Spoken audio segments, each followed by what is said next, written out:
Shalom, shalom, shalom, haleluya, haleluya, selamat pagi dan puji Tuhan. Satu hari lagi Tuhan berikan untuk kita di hari pertama minggu ini, Senin 29 Agustus tahun 2022.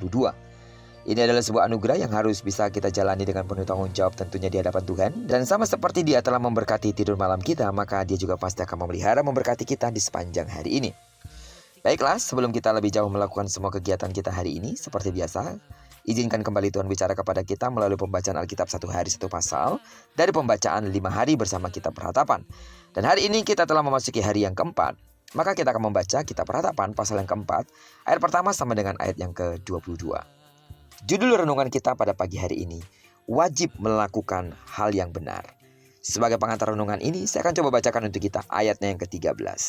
Hal itu terjadi oleh sebab dosa nabi-nabinya dan kedurjanaan imam-imamnya yang di tengah-tengahnya mencurahkan darah orang yang tidak bersalah.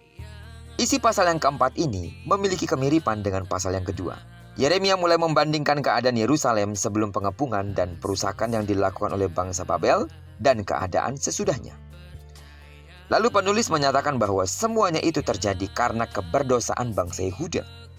Kemudian pasal ini ditutup dengan keyakinan umat bahwa pertolongan dari pihak manusia itu sia-sia. Umat juga memohon agar Tuhan sendiri yang membalas kejahatan bagi bangsa Babel.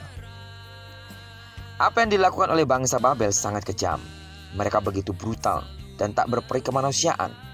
Mereka mengejar, menganiaya, menyiksa, bahkan membunuh tanpa perasaan. Tak satu pun yang luput dari keberingasan bangsa Babel. Para penguasa Yehuda, bangsawan, pemimpin agama, dan bayi pun turut menderita. Tidak pernah ada kengerian sehebat itu. Kejadian yang membuat orang tidak hanya menderita, tetapi juga melakukan kekejian demi mempertahankan hidup.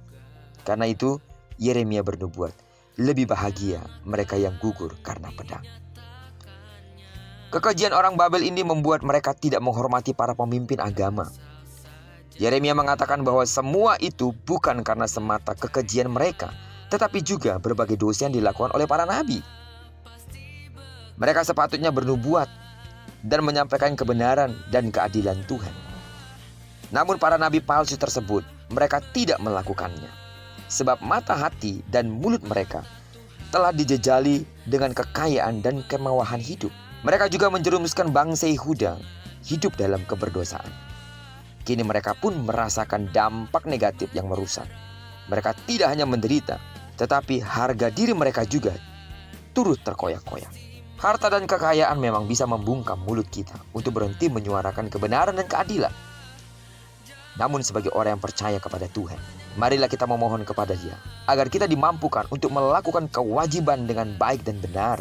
Berdoa agar kita mengedepankan kehendak Tuhan melalui hidup dan pelayanan kita. Kesempatan ini dalam renungan ini, topang dan doakan terus para pendeta, para gembala, hamba-hamba Tuhan, secara khusus gembalamu saat ini, agar dengan urapan dan otoritas sorgawi bisa tetap menyampaikan kebenaran-kebenaran yang ilahi yang membuat saudara semakin bertumbuh dewasa di dalam iman kepada Tuhan Yesus. Doakanlah setiap hamba-hamba Tuhan yang ada di seluruh Indonesia, agar kiranya matanya tidak takabur dengan harta kekayaan, tetapi tetap fokus kepada sebuah panggilan, tetap fokus kepada sebuah kebenaran yang harus dipertanggungjawabkan dan dikabarkan kepada setiap orang-orang yang ada di sekitar. Terlebih ketika harus menyampaikan firman dengan tegas dan penuh otoritas, tidak takut menyatakan dosa pun kesalahan saat akan menyampaikan kebenaran firman.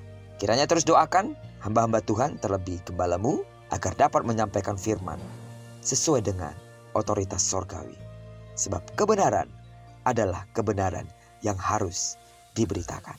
Terpujilah nama Tuhan. Diberkatilah kita sepanjang hari ini, digenapi firman yang telah berjanji bahwa apa yang dikerjakan tangan kanan dan tangan kiri kita dibuat dan berhasil. Kemanapun kaki kanan dan kaki kiri kita melangkah sepanjang hari ini, di sana kemuliaan Tuhan akan dinyatakan. Tidak jemu-jemunya terus aku berdoa untuk seluruh sidang jemaat Tuhan. Kiranya kasih karunia Allah melimpahi hidupmu. Dan bagi sidang jemaat Tuhan yang masih sakit secara fisik, dengarkanlah. Dalam nama Yesus, sembuhlah sesuai dengan takaran imanmu. Diberkati kita bersama dengan orang-orang yang kita kasihi, serta bersama dengan orang-orang yang kita cintai dimanapun mereka berada. Terpujilah nama Tuhan. Shalom.